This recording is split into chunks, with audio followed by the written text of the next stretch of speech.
কিছু কিছু আঘাতের যন্ত্রণা তীব্র হওয়া সত্ত্বেও সে আঘাতের কোনো মলম নেই। নীরবে যন্ত্রণা আমাদের কিন্তু সহ্য করতে হয়।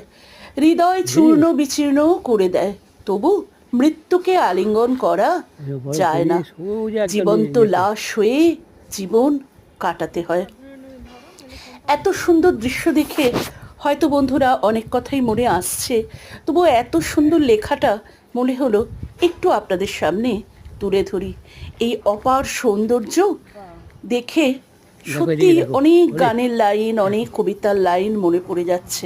তবু নিজের যেটা মনের ভাব প্রকাশ করতে ইচ্ছা করছে সেটুকু শুধু বলতে পারি যে প্রকৃতি যে আমাদের কত অপরূপ সাজে, মানে মুগ্ধ করার জন্য প্রকৃতি যে কত অপরূপ সাজে সেজেছে, এই দৃশ্যগুলো দেখলে সত্যিই তাই মনে হয়। আর এই প্রকৃতিকেই আমরা ধ্বংস করার লীলায় মেতে উঠেছি। প্রকৃতিকে কিন্তু আমাদের সঙ্গে নিয়েই চলতে হবে, তবেই কিন্তু আমরা সুন্দর একটা পৃথিবী গড়ে তুলতে পারবো। এই এত সুন্দর প্রকৃতি, এত সুন্দর প্রাকৃতিক দৃশ্য, যা আমাদের সত্যিই কিন্তু মনকে একদম মুগ্ধ করে দেয়, নয়নকে একদম সার্থক করে দেয়। এমন প্রকৃতি দেখে আমাদের কিন্তু তখন মনে হয় সত্যি এই সমস্ত জায়গায় গেলে জীবনটা বোধহয় সার্থক, তাই না? এমন সুন্দর সৃষ্টিকর্তা প্রকৃতিকে সাজিয়েছেন আমাদেরকে মুগ্ধ করার জন্য।